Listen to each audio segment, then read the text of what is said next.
Exodus 8. Then the Lord said to Moses, "Go to Pharaoh. Tell him, 'The Lord says, let my people go. Then they will be able to worship me. If you refuse to let them go, I will plague your whole country with frogs. The Nile River will be full of frogs. They will come up into your palace.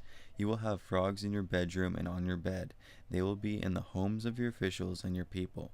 They will be in your ovens and in your bread pans. The frogs will be on you, your people, and all of your officials."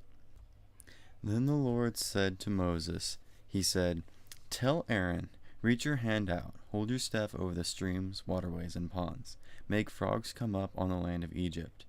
So Aaron reached his hand out over the waters of Egypt. The frogs came up and covered the land. But the magicians did the same things by doing their magic tricks. They also made frogs come up on the land of Egypt. Pharaoh sent for Moses and Aaron. He said to them, "Pray to the Lord to take the frogs away from me and my people. Then I'll let your people go to offer sacrifices to the Lord." Moses said to Pharaoh, "You can have the honor of setting the time for me to pray. I will pray for you, your officials, and your people. I'll pray that the frogs will leave you in your homes. The only frogs left will be the ones in the Nile River." "Tomorrow," Pharaoh replied. Moses replied, "It will happen just as you say. Then you will know that there is no one like the Lord our God. The frogs will leave you in your houses. They will leave your officials and your people. They will remain in only the Nile River." Moses and Aaron left Pharaoh. Then Moses cried out to the Lord about the frogs he had brought on Pharaoh, and the Lord did what Moses asked. The frogs died in the houses, courtyards, and fields. The Egyptians piled them up. The land smelled very bad because of them. But when Pharaoh saw the frogs were dead, his heart became stubborn. He wouldn't listen to Moses and Aaron, just as the Lord had said. The plague of gnats.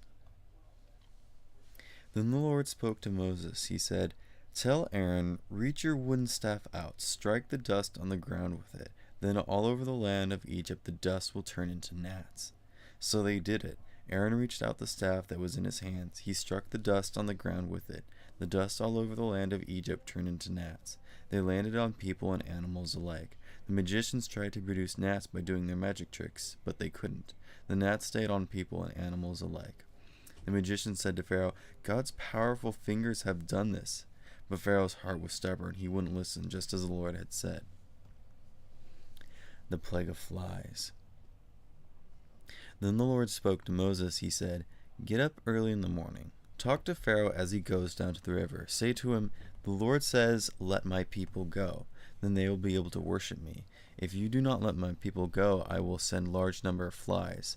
I will send them on you and your officials. I will send them on your people into your homes. The houses of the Egyptians will be full of flies. Even the area around where they live will be full of flies. But on that day I will treat the area of Goshen differently from yours. That is where my people live. There will be large numbers of flies in Goshen. There will not be large numbers of flies in Goshens. Then you will know that I, the Lord, I am in this land. I will treat my people differently from yours. The miraculous sign will take place tomorrow." So the Lord did it. Huge numbers of flies poured into Pharaoh's palace. They came into the homes of his officials. All over Egypt the flies destroyed the land. Then Pharaoh sent for Moses and Aaron. He said to them, "Go, offer sacrifices to your God here in the land." But Moses said, "That wouldn't be right. The sacrifices we offer to the Lord our God wouldn't be accepted by the Egyptians because of their beliefs. Suppose we offered sacrifices they couldn't accept. Then they would throw stones at us, try to kill us. We have to take a journey that lasts about 3 days. We want to go into the desert to offer sacrifices to the Lord our God, exactly as he commands us." Pharaoh said, "I will let you and your people go to offer sacrifices. You can offer them to the Lord your God in the desert, but you must not go very far and pray for me." Moses replied, "As soon as I leave you, I will pray to the Lord. Tomorrow the flies will leave you. They will also leave your officials and your people. Just be sure you don't try to trick us again. Let the people go to offer sacrifices to the Lord." Then Moses left Pharaoh and prayed to the Lord, and the Lord did what Moses asked. The flies left Pharaoh, his officials, and his people. Not one fly remained. But Pharaoh's heart became stubborn that time also. He wouldn't let the people go.